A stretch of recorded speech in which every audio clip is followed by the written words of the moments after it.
L'heure est grave. Alassane Dramane Ouattara risque d'être tombé. Regardons la vidéo. Retrouve la dans les commentaires.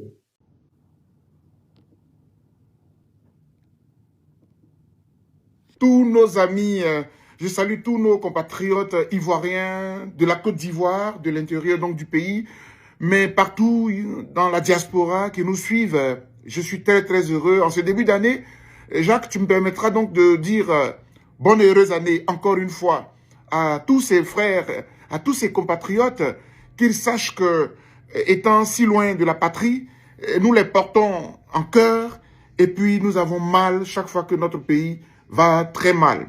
Et c'est pour cela que, avec ta permission, je mets les deux pieds dans le plat déjà avec ce qui se passe aujourd'hui. Encore une autre catastrophe de malgouvernance. Cette réunion convoquée au palais présidentiel par le RHDP, le président de la République de Côte d'Ivoire, qui reçoit les élus, les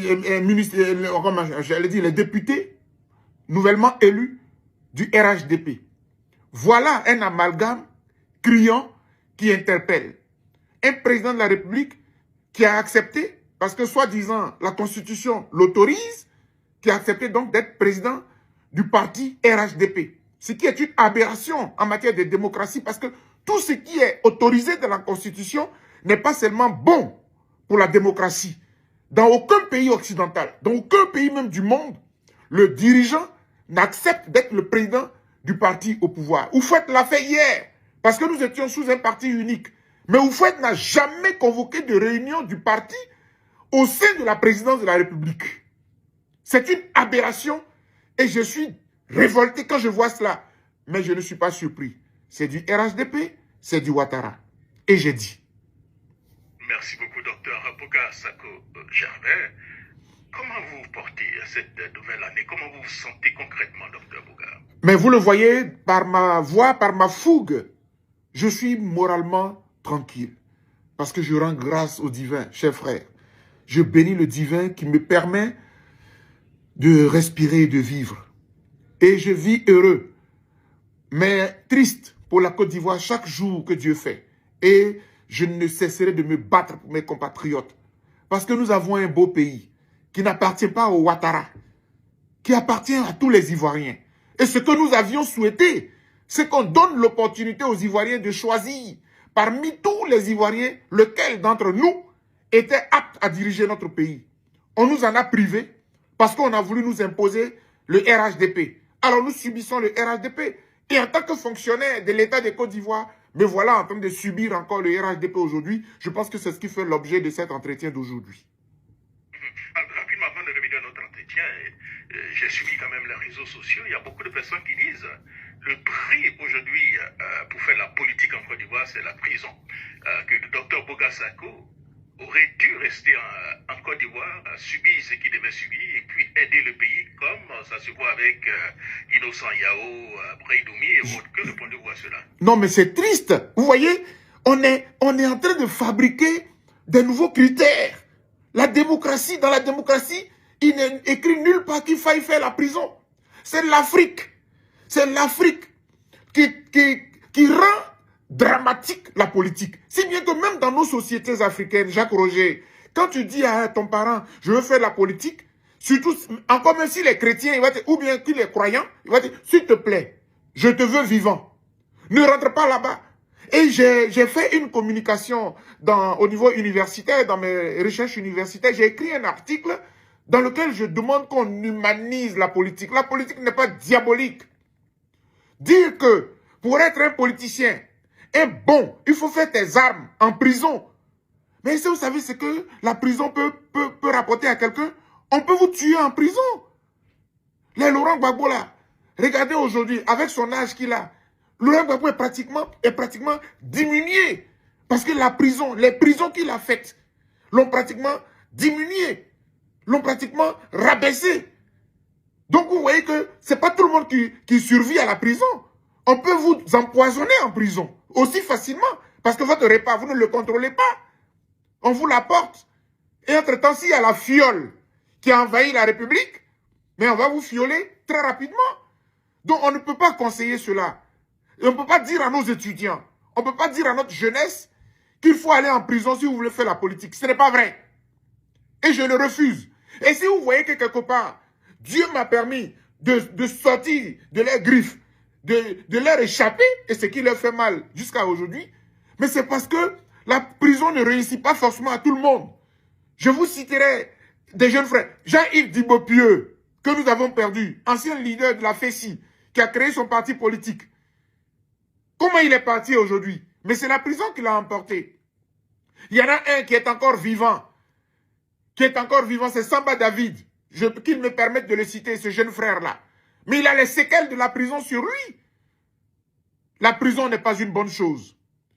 La prison doit faire partie de la vie si vous avez commis un impair et que vous passez en justice de façon régulière, vous devez pouvoir accepter la case prison. Mais la prison politique, je dis non. La prison réservée aux hommes politiques, ce n'est qu'un régime qui est doué là-dedans. C'est le régime Ouattara. À l'époque, sous le parti unique, on a connu ce qu'on appelait les faux complots. Souviens-toi, cher ami Jacques Roger, la prison d'Assabou, où il faut envoyer de temps en temps ses opposants. Mais avec le RHDP, la prison est systématiquement traduite en règles de fonctionnement. Et encore, ce n'est pas ce qui m'écoeure, c'est que si vous dites que la prison est une règle, mais que la règle soit générale, mais que la règle ne soit pas réservée aux causes opposants, quand les hommes du pouvoir font quelque chose, il n'y a rien. Dès que vous n'êtes pas avec eux, c'est la prison. Je refuse cela. En conclusion, sur cette grande question qui a été posée, parce que nos étudiants nous écoutent, parce que la jeunesse nous écoute, je veux leur dire que ce n'est pas vrai. La prison n'est pas une règle dans la politique. On peut faire la politique sainement. On peut faire la politique proprement. La politique, c'est une élégance. Tu n'es pas d'accord avec ton opposant, mais tu autorises ton opposant à donner sa vérité. Il n'y a pas de prison qui vaille. En Occident, on ne met pas les gens en prison. Et j'ai dit. Merci beaucoup, docteur Bogassako Gervais. Vous avez parfaitement compris. Le thème de notre émission, ça sera donc l'État face donc à ces contradictions. Docteur Bogassako en a déjà parlé.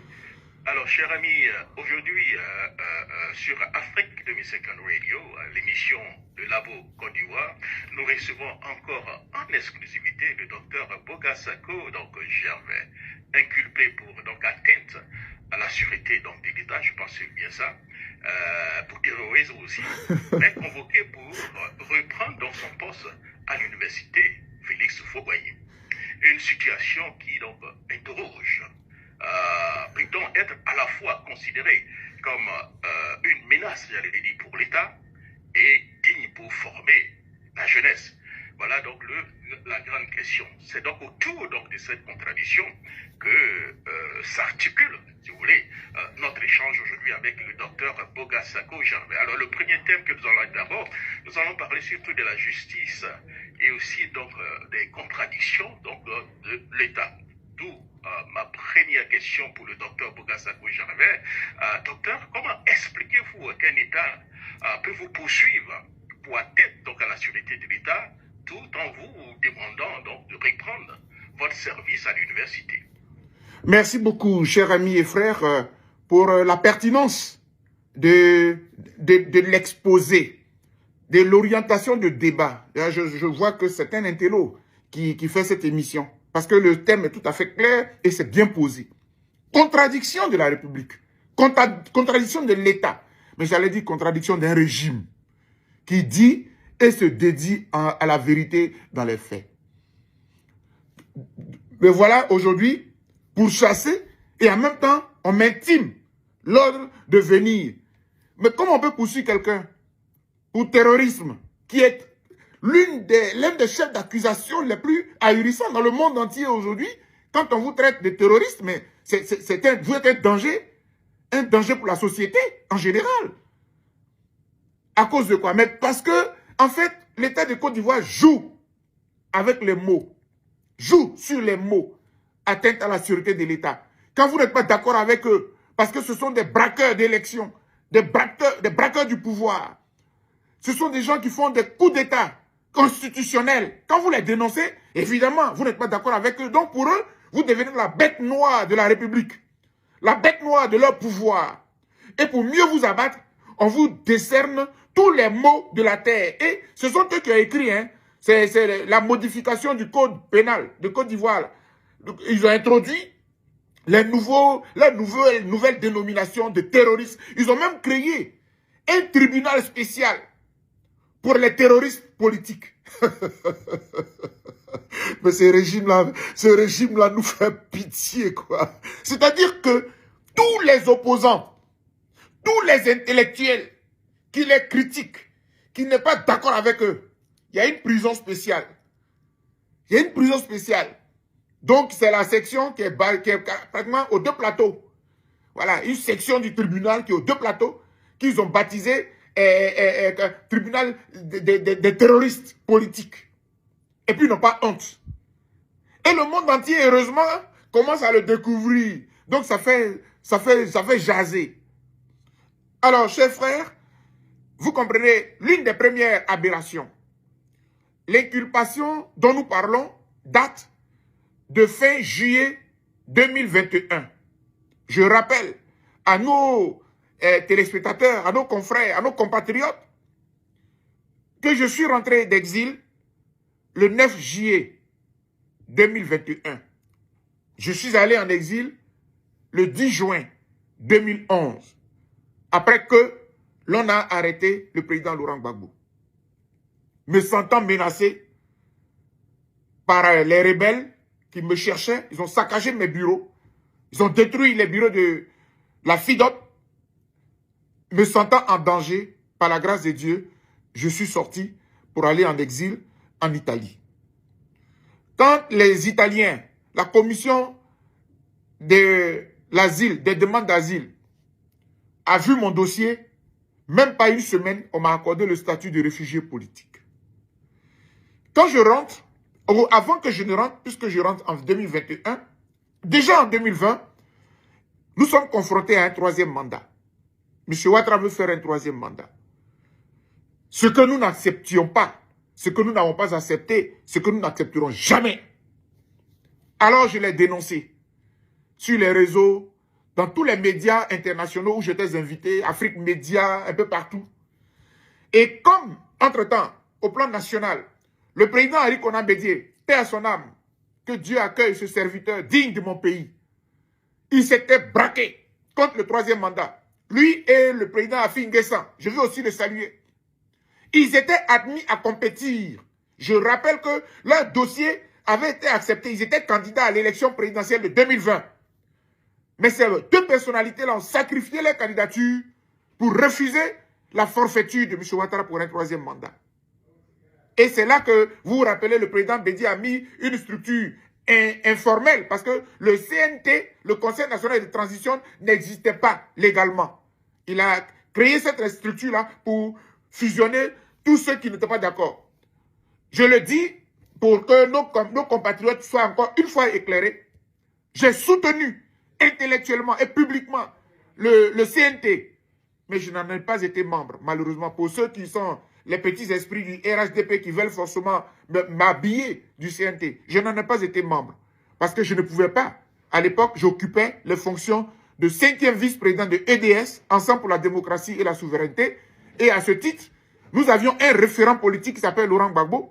Et le président n'était pas trop favorable, il n'avait pas donné son avis favorable. Donc, l'EDS n'est pas entré dans le CNT. Donc, je n'ai pas été membre. Mais j'ai soutenu. Parce que toutes les révolutions, tous les mouvements de soulèvement contre des dictateurs, je les soutiens. Je suis un défenseur des droits de l'homme, un défenseur de la liberté, un défenseur de la justice, un protecteur, un défenseur de la constitution de mon pays. Bref, c'est en ce moment-là que, comme j'ai mené ce combat, j'ai été inculpé. Et vous savez quoi, Jacques Roger, j'ai offert. Vraiment, ceux qui vont suivre cette émission, ils seront à l'aise. Parce que, pour m'accabler, ils prennent les vidéos. Des vidéos dans lesquelles j'appelais les Ivoiriens à se mobiliser. Et vous savez, c'était à quelle occasion?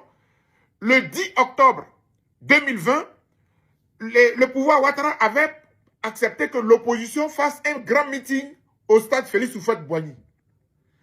Et en ce moment-là, c'était la ferveur, je dis bien le 10 octobre. L'élection a eu lieu le 30 octobre. Donc le 10 octobre, ils ont autorisé une marche et un meeting de l'opposition au stade Félix Houphouët-Boigny. Ah, mais nous, on était contents parce qu'on s'est dit, si le stade n'est pas plein, l'opposition allait être un peu ridicule. Il fallait que les gens... Mais je vous assure, Jacques Roger, rappelez-vous, les cas sont venus de l'intérieur du pays, partout. Le stade a été débordé, mais en temps, ils ont bloqué les gens à l'entrée d'Abidjan. Le stade était plein. Et puis, vous savez quoi, ironie du sort, la star, ce jour-là, le 10 octobre 2020, au stade Félix Houphouët-Boigny, s'appelle Amontano. Amontano. Un transfuge du RHDP, un proche de Alassane Ouattara, son fidèle compagnon, qui est venu au stade. Et le discours que Amontano a prononcé, dans ma vie de défenseur des droits de l'homme, je ne l'ai jamais prononcé contre M. Alassane Ouattara. Il a dit, en substance, vous vous rappelez, Jacques Roger, oui, donnez-nous notre Côte d'Ivoire, nous sommes fatigués, c'est notre pays, on est prêt à mourir pour notre pays. Vous voyez, même Dr Boga qu'on traite de xénophobe, qu'on traite de tout, je n'ai jamais tenu un tel discours.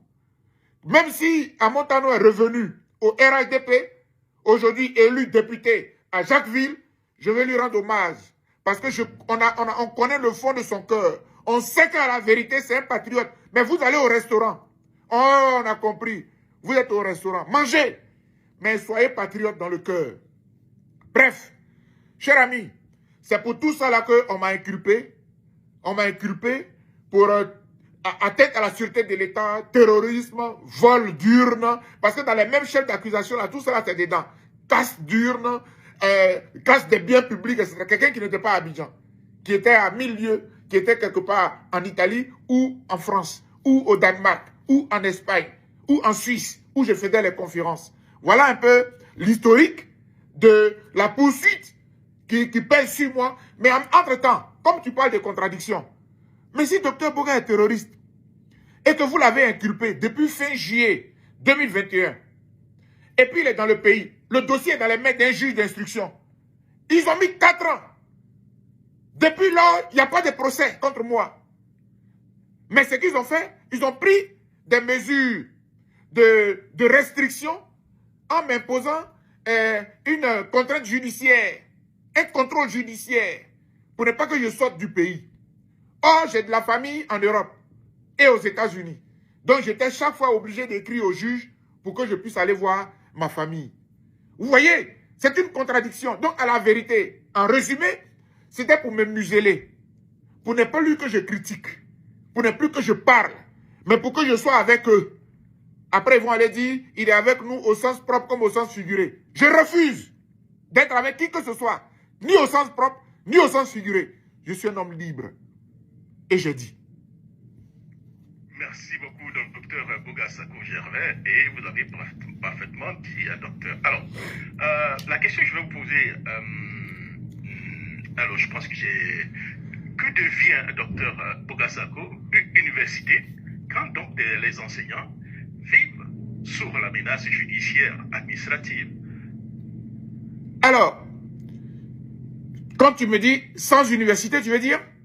Parce que je ne sais pas bien. Oui, la précision c'est quoi?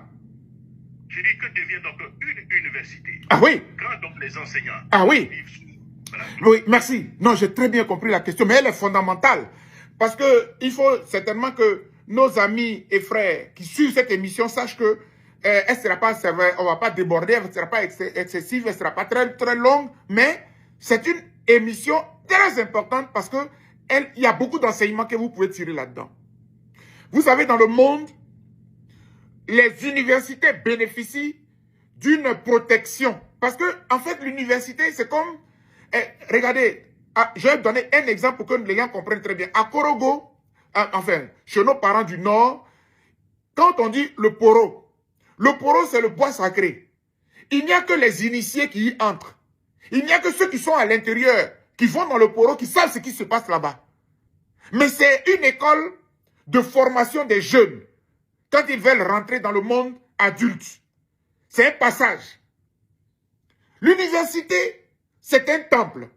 Et dans la conception universitaire mondiale, dans ce temple-là, il faut qu'il y ait la liberté de penser. C'est là-bas, Enfin, vraiment, c'est difficile parfois aussi d'expliquer à des gens. Docteur Bouga, Oui, avec votre permission, je crois que la question que je vous ai posée, oui, c'était une question que je devais donc la poser après celle que je vais vous poser maintenant. Donc, avec votre permission, oui. je préfère vous poser la question là.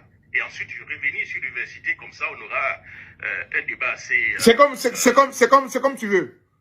Voilà, ok, merci, docteur Bouga. Alors, plus largement, puisqu'on a parlé de contradictions selon vous, hein, cette contradiction, selon vous, révèle-t-elle, selon vous, une perte de cohérence donc, de l'État de droit en Côte d'Ivoire, à votre avis? Oui, en fait... Beaucoup de contradictions. Non, mais bien sûr, en fait, c'est la politisation de notre société. C'est-à-dire que le politique prend le pas sur le judiciaire, il prend le pas sur le législatif, mais il prend le pas sur la société. Il prend le pas sur l'académique. Il prend le pas sur l'académique. C'est-à-dire que tout est politique dans le pays. Tu ne peux plus... Regarde par exemple aujourd'hui, le président de la République reçoit son parti, dont il a accepté d'être le président, au sein de la République. Res publica, la chose publique. Nous tous, notre chose, on n'est pas RHDP. Mais dans notre chose publique là, il va recevoir sa famille politique. Voici les contradictions. Et donc, pour que sa famille politique règne, tous ceux qui sont dans la contradiction, tous ceux qui sont dans l'opposition, qu'ils soient des politiques ou bien des intellectuels, ils sont obligés, ils sont pourchassés. Et donc, les contradictions là, elles sont là. Notre société n'est plus un état de droit. Regardez le jeune homme qu'on a arrêté. Jean-François, c'est quoi sinon? Jean-François. On reviendra tout à l'heure, oui. Ouais, on en parlait, mais regardez. Il s'est exprimé. Le politique dit, c'est moi qui gouverne. C'est moi qui contrôle. Et donc, si vous n'allez pas dans mon sens, votre contradiction n'a pas de sens. Vous poursuivez quelqu'un pour terrorisme. Il n'y a aucun mandat d'arrêt. Il n'y a aucun procès contre lui. Rien du tout. Mais vous le poursuivez. Et puis, vous gelez ses comptes. Donc, alors qu'il n'a pas été jugé. Alors qu'il n'est pas condamné. Alors qu'il n'y a rien contre lui. Puisqu'on vous a donné, vous avez ouvert un procès. Vous m'avez inculpé. Donc, vous avez ouvert des enquêtes. Donc, le juge d'instruction, en 4 ans, il n'a rien trouvé contre Dr Boga. Mais s'il n'a rien trouvé, c'est un non-lieu. Libérez-moi. Malgré cela, j'ai donné mes cours à l'université, alors que je suis poursuivi. Malgré cela, je vais avec eux à Paris pour aller parler de réconciliation, parler au Gadji Seli, parler à Serge Kassi, parler à Bougalier, pour que ces frères-là rentrent au pays, avec le ministre de la Réconciliation qui s'appelait M. Kakabe, mon ami et frère. Tout ça là, je suis terroriste. Non, c'est parce que... Est-ce qu'on peut parler d'un État aujourd'hui qui accuse pour intimider et sans que c'était assumé juridiquement? Mais bien sûr, autant dire simplement que, à la vérité, on ne vous reproche rien, docteur Boga. Tout ce qu'on vous reproche, c'est que vous êtes contre nous. C'est parce que vous ne mangez pas avec nous. C'est parce que vous dénoncez nos bévues. C'est parce que vous dénoncez nos pourritures. Parce que vous dénoncez nos coups d'État constitutionnels. Parce que vous dénoncez la CEI que nous caporalisons. C'est parce que vous dénoncez le système électoral que nous maîtrisons pour gagner toutes les élections, pour régner sur le pays.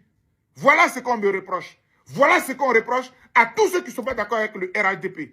Je suis désolé, mais il n'y a rien d'autre. Je n'ai rien à me reprocher. J'aime trop mon pays. Eux tous qui sont au gouvernement là, ils étaient dans la rébellion. Ils ont soutenu la rébellion. Et ils peuvent traiter quelqu'un de terroriste. Et ils peuvent parler de terrorisme. Eux qui ont braqué la République. M. Ouattara ne peut pas le nier. Il a payé 8400 soldats. Il leur a donné à chacun 12 millions de notre argent. Ça, c'est la preuve que tu es avec les rebelles. Parce que tu as été le parrain des rebelles. Et les rebelles, parce que le contrat que vous aviez signé, c'est que quand vous seriez au pouvoir, regardez aujourd'hui comment notre administration est phagocytée. Dès que M. Ouattara arrive au pouvoir, cher ami, je suis vraiment révolté de ce que est devenu notre pays. Dans toute l'administration, les rebelles ont occupé les postes. Les rebelles et tous ceux qui étaient dans la logique de la rébellion. Les fonctionnaires de l'État, des gens qui ont eu leur diplôme à la sueur de leur front. Ils vont au travail, ils n'ont plus de poste. On dit, reste chez toi à la maison, mais comment on te verse ton salaire? Parce que le rebelle qui n'a même pas étudié là, il va prendre ton poste. Ils l'ont fait aux impôts. Ils ont fait à la douane. Ils ont fait au trésor. Ils ont phagocyté l'administration. Voilà ce qu'a devenu notre pays. Alors, eux, ils peuvent parler de terroristes. Moi, terroriste, moi qui n'ai jamais, qui ne sais même pas manipuler une arme, mon œil. Merci beaucoup, Dr Bougassako. Cela vous amène donc à parler de notre deuxième segment. C'est donc l'université et puis les libertés,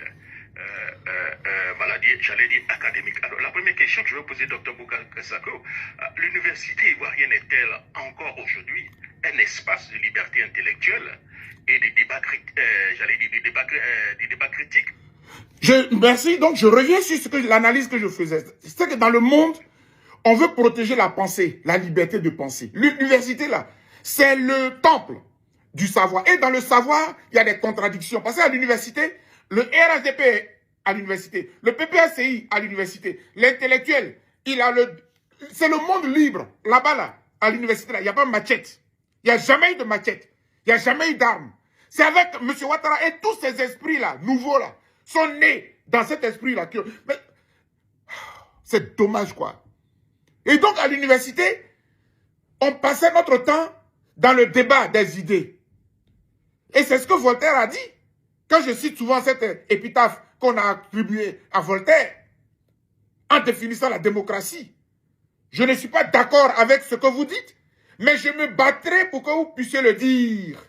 Je me battrai à mort pour que vous puissiez dire ce que vous avez à dire. Ça veut dire que l'université, c'est la contradiction. L'université, c'est le débat. Et on a des professeurs de tous les bords qui se retrouvent. Et puis, c'est beau à voir. C'est ça, l'université. Et c'est pour cela que dans le monde entier, il y a un principe qu'on appelle les franchises universitaires. Dans les franchises universitaires, aucun policier, aucun corps habillé n'a le droit de rentrer dans le temple du savoir. Parce que dans ce foisonnement des idées-là, attention, hein, l'université, c'est une armée. On respecte les maîtres, parce que les maîtres, ce sont les dieux à l'université. Nous tous, on a des maîtres. Parce qu'on soutient des thèses, on soutient des mémoires. Donc, à l'université, on n'a pas besoin de policiers. Le temple du savoir lui-même est régulé. C'est le savoir qui est la boussole. Le policier va venir faire quoi? Le policier qui n'a même pas BPC, là, il va venir faire quoi à l'université? Hein? Le gendarme qui n'a même pas CP, là, il va venir faire quoi à l'université? Le gendarme et puis le militaire qui n'a même pas CP, là, il va venir faire quoi? Le certificat d'études primaires, là, il va venir faire quoi à l'université? C'est le temple du savoir. C'est pour cela que ni les policiers, ni les gendarmes, ni les militaires n'ont accès à l'université. Il n'y a que les dictateurs. Quand ils veulent commencer, même quand les dirigeants veulent basculer dans la dictature, c'est là qu'ils envoient l'armée. C'est là qu'ils envoient la police contre les étudiants. Sinon, ce n'est pas dans les principes universitaires. L'université est un monde libre. Or, et dans cette liberté-là, on était arrivé à un stade où les présidents d'université étaient élus par leur père.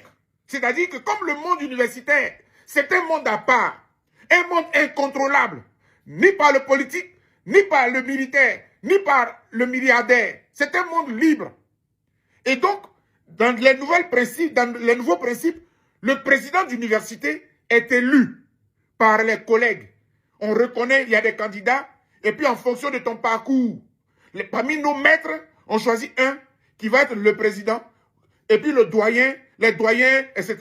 C'est comme ça que l'université fonctionne, de façon autonome. On a le budget de l'État, mais l'État ne rentre pas dans le fonctionnement de l'université. Mais l'État, au nom de la politique générale, peut nous donner des orientations sur les programmes, sur les secteurs que l'État voudrait voir se développer parce qu'il y a de l'emploi au bout du compte. Mais l'État n'intervient pas dans l'université. Avec le régime Ouattara, les présidents d'université sont nommés. On a cassé le principe de l'élection, on a mis en place la nomination. À partir de ce moment-là, le politique rentre dans l'université. Voilà comment notre université va commencer à jouer le rôle du politique. Or, le politique qui est là, c'est un rebelle à la base. Le pouvoir qui est là, c'est un pouvoir de la rébellion. Cher ami, je vais terminer. Je t'ai dit que cette émission est très lourde parce que je suis un acteur témoin vivant. En terminant, Prenons le cas de Bouaké. Quand la rébellion vient, la rébellion s'assoit à Bouaké. Mais nous avons des collègues qui sont entrés dans la rébellion. Et moi, dans un de mes livres que j'ai écrit, parce que j'en ai écrit 6, sur la question des droits de l'homme en Côte d'Ivoire et en Afrique, je me suis interrogé. Mais comment un intellectuel peut soutenir une rébellion? Une rébellion qui tue. Parce que la politique, elle a une finalité humaniste. On fait la politique pour apporter du bonheur aux gens. Est-ce qu'on peut prendre des armes dans la démocratie? Ah, et on a eu ce débat-là. Je me rappelle très bien, quand le président Laurent Gbagbo disait à l'époque qu'il y a des coups d'État qui font avancer la démocratie. Je me rappelle très bien avoir assisté, à l'époque j'étais encore jeune étudiant, j'ai assisté à un colloque à l'université, non, au centre culturel Jacques Aka, avec le doyen Memel Fauté, qui avait été invité. Le colloque avait été organisé par la branche universitaire du FPI. Je me rappelle très bien. Et j'avais été invité en tant que société civile. J'étais déjà président de la FIDOP, président de la LIDO, la Ligue Ivoirienne des droits de l'homme à Bouaké. On m'avait invité. Et le débat, c'était quoi? Est-ce que le coup d'État de 99, il y en a qui considéraient que ça fait avancer la démocratie? Et mon point de vue, en tant que défenseur des droits de l'homme, c'était que jamais un coup d'État ne fait avancer la démocratie. Et je crois que j'ai eu raison. Parce que ce que, sous Guy Robert, on a vécu en Côte d'Ivoire, avec les PC crises, où on tuait les gens, les exécutions sommaires, je ne pourrais jamais soutenir des coups d'État contre la démocratie, contre la République. Voilà un peu, tu vois, pour te faire comprendre que l'idée a évolué, l'université se veut libre. Mais avec Ouattara, l'université est sous le contrôle de l'État.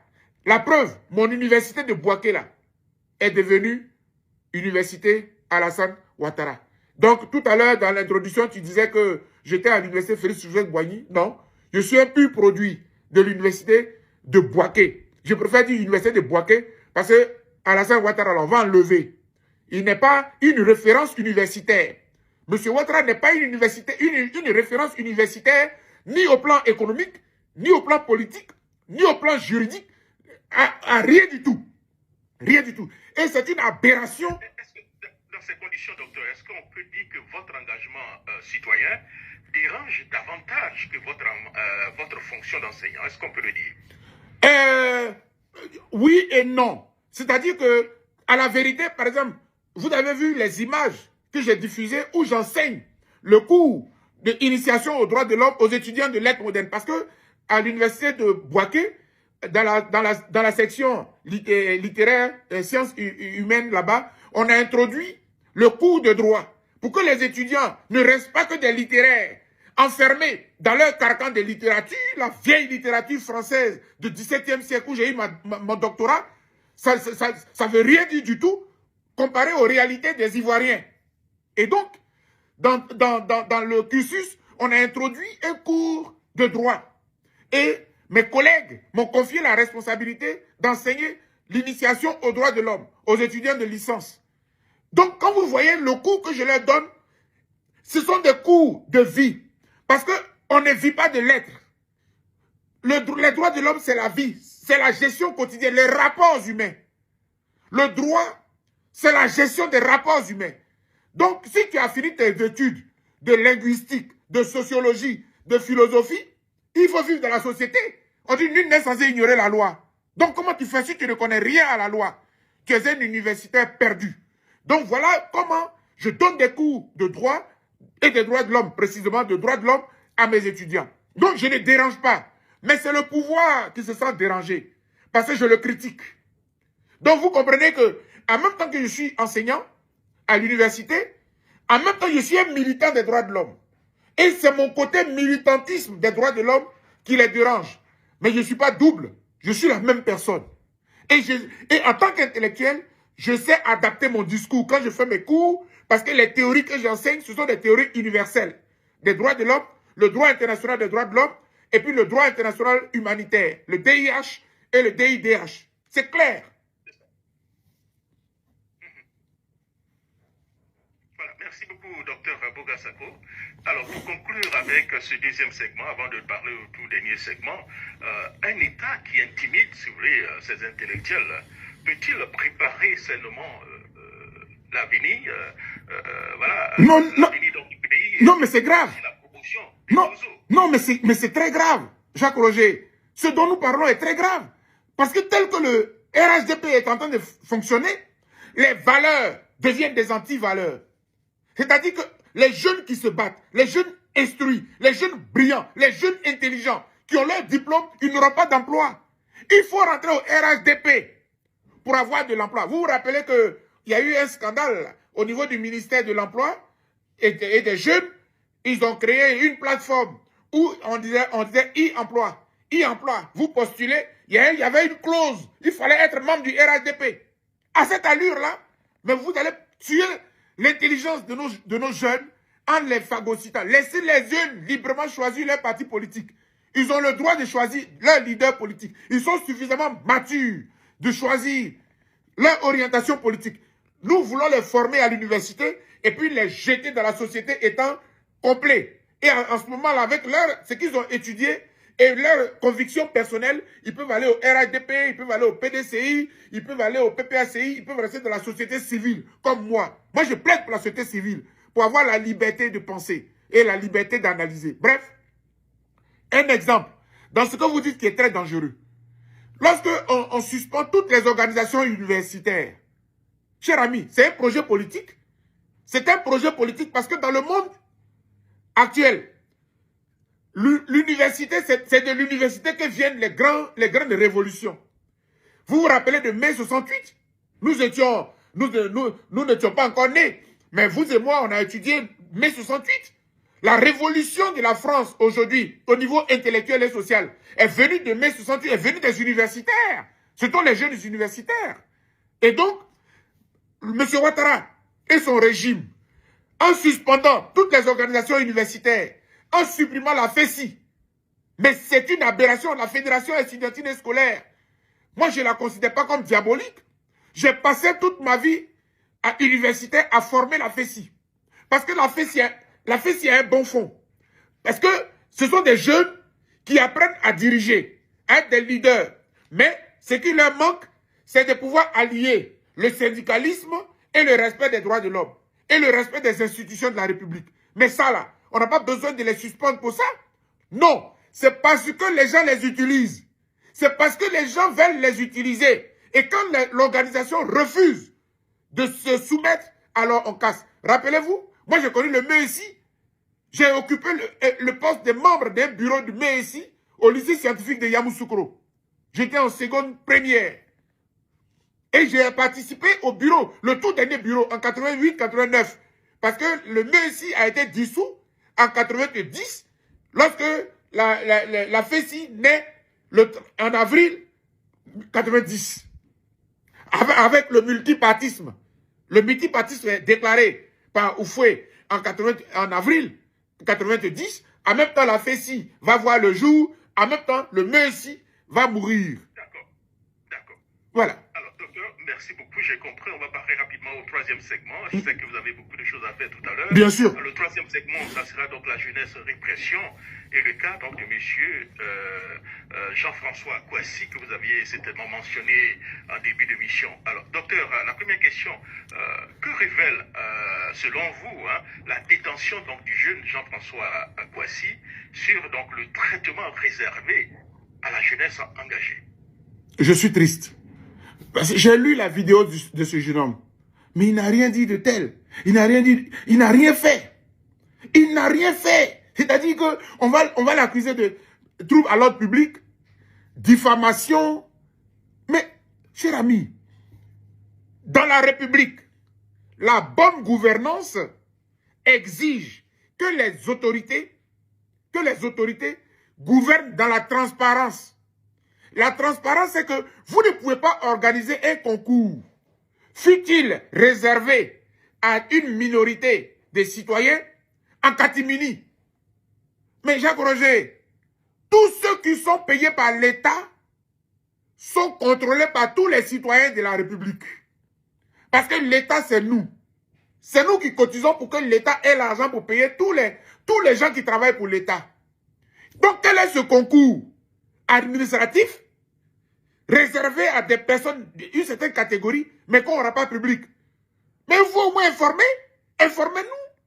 On a un devoir d'information, on a un droit à l'information. Il y a un devoir de contrôle. C'est ça que le jeune homme a dénoncé. Ça montre clairement, cher ami.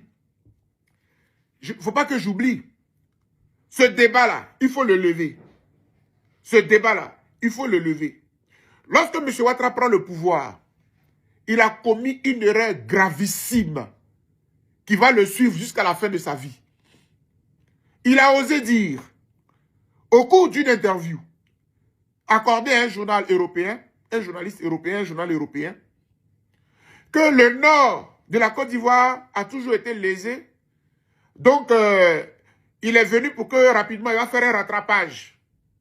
C'est ce qu'on a appelé le rattrapage ethnique. À partir de là, regardez dans la République, ne sont favorisés, ne sont à tous les postes que ceux qui sont dans le nord, qui ont des noms à consonance nordique et qui sont même membres du RADP. C'est ce rattrapage ethnique-là qui fait qu'on cache les concours pour placer les gens, les amis. On crée un Sénat pour récompenser des amis. Parce que le président a 30% des personnes qui nomment. Vous voyez, on profite de la République pour récompenser des amis. Regardez très bien, je vous ai dit que quand ils sont arrivés au pouvoir, tous les fonctionnaires qui étaient à des postes clés, allez-y au trésor, allez-y à la douane, allez-y aux impôts, on a remplacé les gens. Parce qu'il faut placer nos gens. Il faut contrôler le pays. On contrôle l'économie, on contrôle le politique, on contrôle les affaires, on contrôle les marchés de gré à gré, on contrôle tout. Le RADP contrôle tout. C'est pour ça que les postes électifs là, le RADP vient de partout. Et puis ils sont contents de faire la carte de la Côte d'Ivoire orange. Ce n'est pas une république. Vous avez transformé notre pays en un État parti. Le RADP est devenu un État parti. Le président de la République est le président de la République et le président du RADP. Le palais présidentiel reçoit le RADP. Chers amis. Dans ces conditions, Dr Boga, après donc la criminalisation donc, de l'opposition, est-ce qu'on assiste donc à une criminalisation de l'engagement citoyen et politique donc des jeunes, à votre avis? À tout point de vue. À tout point de vue. Regardez les jeunes qui sont en prison là. Vous connaissez, avez-vous déjà vu un jeune homme appelé Ziggy, le jeune homme qu'on a arrêté là? Vous l'avez déjà vu dans un parti politique? Moi, je ne l'ai jamais vu ni au PDCI, je ne l'ai jamais vu ni au PPACI, nulle part. C'était un jeune cyberactiviste, etc. Mais les jeunes ont le droit de s'intéresser à la politique, puisque la politique est faite pour eux, en leur faveur. C'est eux qui sont l'avenir. Mais non, choisissez bien. Si vous choisissez en dehors du RHDP, vous serez frappé. Donc nous sommes dans un pays dirigiste. Nous sommes dans un pays... Dans ces conditions, quel message l'État envoie-t-il donc à une jeunesse qui s'exprime autrement que par le silence? Non, vous n'avez pas le choix. L'État dit clairement à la jeunesse de Côte d'Ivoire que vous n'avez pas le droit de penser par vous-même. Venez au RADP et taisez-vous. Regardez un peu sur les plateaux de télé. Il n'y a pas... Ils sont rares. Ils sont rares. Après, à part mon jeune collègue que je vais citer, qui était le président des docteurs au chômage, parce que je les ai défendus. J'ai des bons rapports avec lui. Je ne sais plus si c'est mais ouais, je ne veux pas me tromper. Donc c'est pour cela. Parce que je le connais très bien. Voilà. Et donc, chers amis, tant que vous êtes jeune et que vous pensez RADP, vous faites la promotion du RADP, vous ne critiquez pas le RADP, vous pouvez prospérer en Côte d'Ivoire. Mais si vous voulez faire comme les docteurs Boga, pour critiquer la République, pour oser critiquer d'une façon ou d'une autre, vous serez frappé. Je n'avais jamais pensé que le jeune Jean-François Kwasi, je n'ai pas écorché son nom, j'espère que c'est bien ça. Je n'avais jamais imaginé que ce jeune homme, qu'il traite de guignol, qu'il traite de bougnoul, il pouvait leur faire aussi mal, avec une simple pancarte. Chers amis, je voudrais dire à la jeunesse de Côte d'Ivoire de ne pas désespérer. Le pays leur appartient. L'avenir du pays, c'est eux. L'avenir du pays, c'est eux. Il ne faut pas qu'ils regardent M. Ouattara. Parce que M. Ouattara, là, il est à quelque part de son passage. Son régime va passer.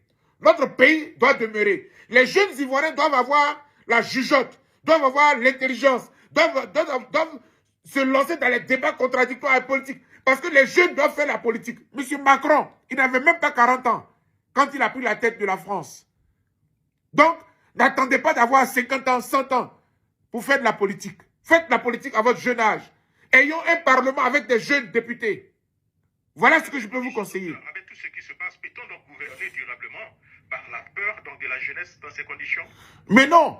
Ce qui fait que la jeunesse aujourd'hui, la jeunesse que vous voyez là, elle est mobilisée. Quand vous enfermez le secrétaire général de la FECI, quand vous arrêtez les leaders de la JPDC,